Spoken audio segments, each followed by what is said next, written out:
Hey, honey. Yeah, what's up?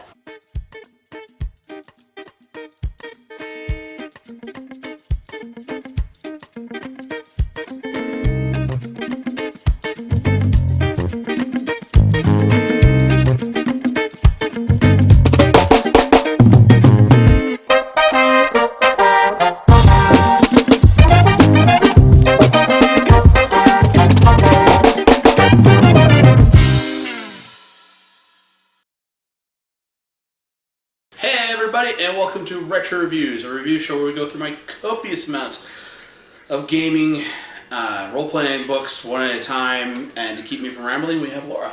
Hey everybody, so to keep us on track tonight, I'm going to ask a list of questions. Alright, fire away. Okay, so what are we reviewing tonight? Dragon Magazine, number 130. And where did this magazine come from? Again, Eagle Hill Stamps and Coins in Presque Isle, Maine, was my first gaming store I used to hang out at all the time. Played Star Wars, CCG, Magic. Oddly enough, I was also hanging out there, though we never, as far as we know, bumped into each other. But I think there's a photo of both of us during a Halloween event there on one of the back walls. Like there's a photo of you. There's one photo of you in a front, somebody else, and then there's a photo of me in a costume. Probably. Okay, back to the magazine. Back to the magazine. You want to give us a quick synopsis of the articles inside? All right. First article is "Get the Most from Your Magic." It's a breakdown of all the most powerful, useful arcane spells in D&D. And it also gives you like some really cool, interesting things, such as having a magic mouth spell. Apparently, how the spell actually works, you can actually set it to like announce the presence of certain types of monsters. So if you're like want to set a trap for a vampire, it will just be like vampire, vampire, vampire, vampire. I'm like, that's kind of cool. Yeah. The next article is Arcane Lore, Magic from East to West. It's conversions of some of the spells from the Oriental Adventures Handbook, because between the last issue we reviewed and this issue was the release window for Oriental Adventures. The magazines were tying in each week. Makes sense. Well, each month. So yeah, they wanted to, like, if you wanted to have some of your these spells that are really for these magic using classes in the Oriental Adventures that aren't actually wizards, it would tell you what type of magic user could actually cast that spell and like what level it should be at. Okay. There's actually my book Bed Fleas that I'm working on. The scene where I have the magic user like revert a werewolf, take a werewolf back to their human form. Yeah. I actually got the inspiration for that spell from this magazine. Well, that's cool. actually in here. This version doesn't deal the damage, but the original Oriental Adventures version of the spell does the damage. I would almost say if you wanted to use that spell, keep the damage in. It's much more flavorful to me. Next, you're seeing a theme. This is all about magic and sorcery and alchemy and illusions this month. So the next article is Hold On to Your Illusions. It's a really good read on the mechanics of how illusion spells work in games of D&D and how to better do the disbelieving kind of thing. Instead of just being like, oh, I'm just going to disbelieve this and know it's an illusion. It's like, well, how do you actually figure out if you can disbelieve it? And how does taking damage from illusion spells work? So it's a really good essay on that metaphysics of illusions and... Just to be clear, this is an illusion, not an illusion, right? Right, the imaginary... Okay, phantasmal. not like the reference to great works of literature. Right. I guess that would also be kind of cool. True. Faces of Magic is actually a really good one. Sometimes you want to have a magic user actually be able to disguise themselves as a different class.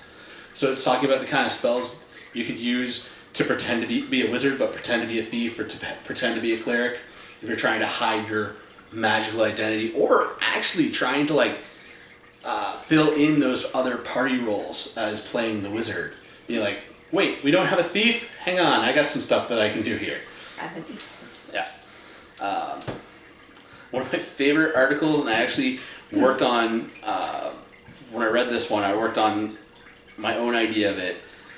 This one was called Better Living Through Alchemy. I had one for like Better Living Through, like it was like Wizard's Guide to like bars and taverns, and I was coming up with magical items for bars and stuff. But it's rules for the NPC Alchemist class, along with rules for Alchemist equipment, potions, compounds, list of typical ingredients alchemists would need, so you can actually use the information in there, like the different venoms and adrenal glands and stuff like that, like from The Witcher.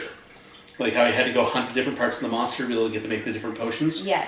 There's like a list of like monster body parts, so you can go all hunt Witcher style to hunt down and track down the stuff you need for your invisibility potion or something like that. The next article is Shark Killer. It's actually a short story about a girl from a fishing village near a reef, and they have to deal with a shark. Mm-hmm. Next up after that is the monthly column, The Game Wizards.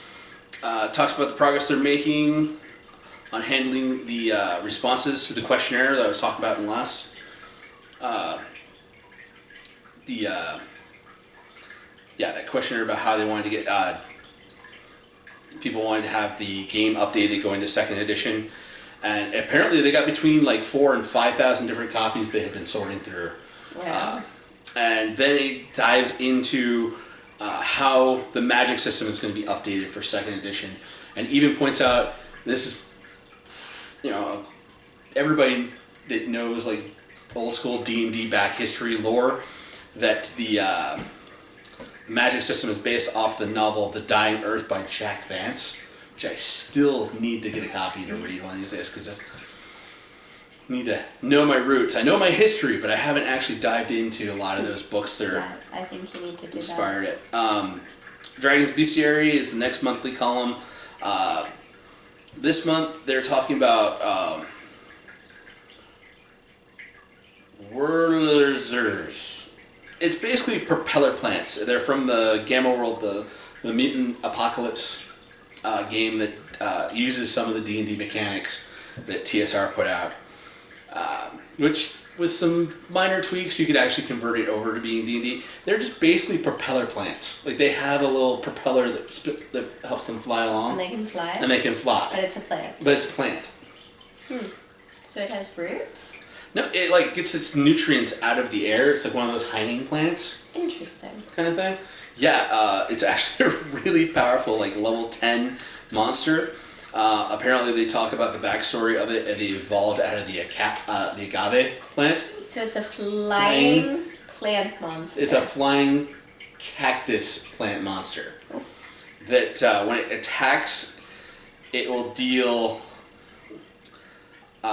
66 points of damage, and it's got like 80 hit points. So it's a really like powerful level 10 evil flying cactus of doom. There is a blurb about the upcoming. This is when they started to combine Gen Con and the Origins game fairs and conventions. So I have a little note about that. There's the Daily Planet gaming supplement. So each month they'd have a 1-page ad for the DC Superheroes game, talking about upcoming books, and they put like the stats in there for one of the lesser known villains. It was Dr. Thaddeus Bodug. I can't read that last part. But it was a rival to Shazam, who's part of the DC extended universe that they were doing for a while. I don't know if they're still making all the DC movies work together or not. They keep going back and forth about it. Next article, really timely. I still haven't gotten a watch if you've seen my rant against Walmart that came out recently. The next article is for the game Top Secret, the spy game that TSR put out, called Keeping a Good Watch. And it's a lot of like trick watches that your spy would need, such as like the one that has the garrote string that you can choke out your enemies with, lock-picking kit, poison dart gun, hidden microphone. So it's all those James Bond spy watches. I assume when you do get a watch, it's just going to be like a time-telling watch. Not a spy watch, though. Yeah, a spy watch would be really cool. Anybody knows where I can find a good spy watch online? Leave a comment down below. Dungeon etiquette is How you behave in a dungeon? well, it's actually a 2-page essay on how to handle like basically the players when they've checked out during the middle of a game. Like it was a problem that I had quite a few times when somebody would be like playing a video game or playing D&D, and then we'd just be like, dude, turn off the TV, we're playing. Yeah, right. But then it became like this is back when like before we had computers and smartphones. So it's very much talking about that old archaic technology of the 80s. But there is some notes in there, some stuff that really has gone to future editions of that session 0, being like, hey, we're here, we're invested, we're playing the game. Please leave the distraction on the side. Or if you're just having a night where you can't focus, man, just tell us and we'll figure something out. And you can just go do your other thing you need to do. Right. You know, they talk about how in the archaic old days, some DMs would be like, and your character's dead. What? It's like, you're here to play, not watch a movie. I just killed your character. The Oriental Sea is the next article. It's rules for ship to ship and ship to monster combat set in the Oriental adventure setting. So it has these Japanese, Chinese, Asian, Pacific cultural vessels listed in there, and the stats for them, along with different types of monsters from those mythologies. Okay. Then there is a 6-page essay on gaze weapons called "If Looks Could Kill," like the Medusa's gaze. So if she sees you, you turn to stone.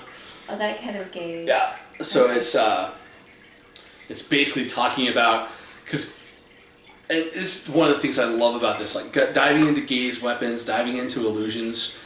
You had the rule booklet, but nobody really had like an actual guide for like, so how does this actually work? Like, what are we like time travel could be like, are we using Back to the Future rules? Are we using Terminator rules? Are we using Bill and Ted Bogus Adventure rules? Are we using Doctor Who rules?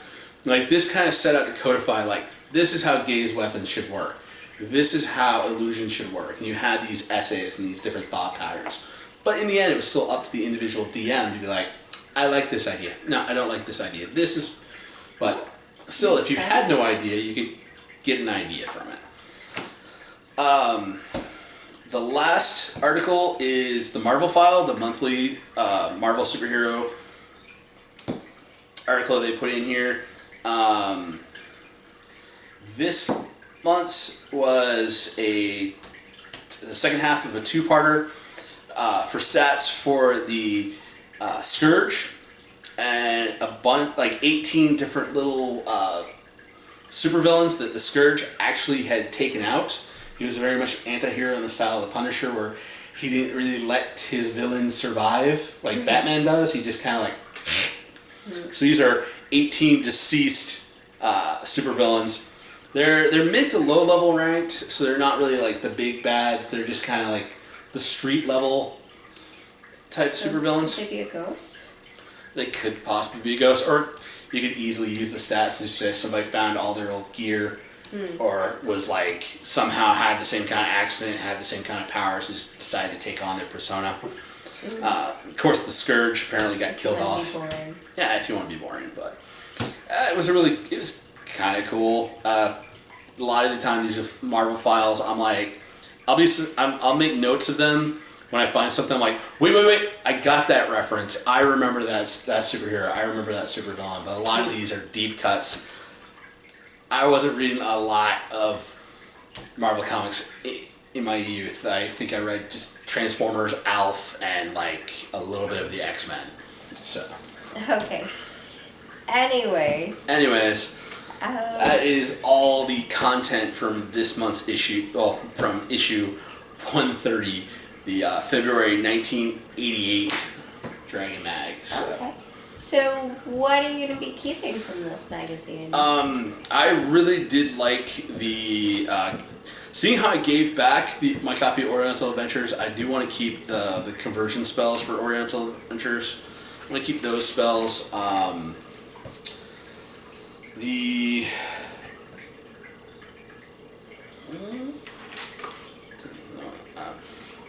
yes, the Better Living Through Alchemy one. That idea of doing a Witcher themed D&D game. I think you're kind of like looking like Witcher, so maybe maybe something if we get a group together with you in it. I'll definitely keep that so you can go and collect stuff from the monsters you've encountered along the way to have some fun doing that type of stuff. That could be fun.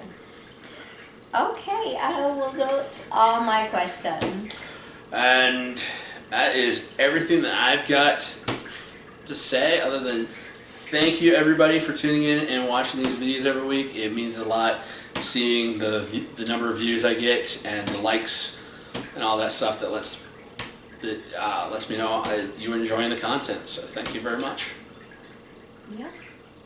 Okay, well, yeah, thank you, and we'll see you next time.